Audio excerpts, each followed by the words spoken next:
हो रहे हैं आपके साथ, जिसका आप तज़किरा कर रहे हैं, आपको भी पता है कि इसके पीछे क्या मामला है। लेकिन आज एक नई अपडेट हुई है बलूचिस्तान में।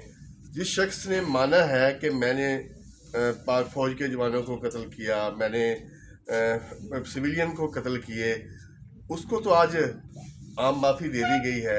इससे पहले आप कहते थे कि हमने दुश्मन के बच्चों को भी पढ़ाना है। तो क्या जो anti terrorist anti state elements हैं उनको तो माफिया मिल रही हैं, आप लोगों के लिए इतनी ज़मीन तंग क्यों की जा रही है, इसका तो ज़रा बता देखें। पूरे पाकिस्तान में अगर कोई दहशतगर्द है, अगर कोई एंटी स्टेट एक्टिविटीज़ में मुलव्वस है, अगर कोई डाकू है या किसी किस्म की गैर कानूनी काम में मुलव्वस है, तो उसके लिए एक जुर्म आसान है, उसके लिए कोई इतनी सख्ती नहीं है।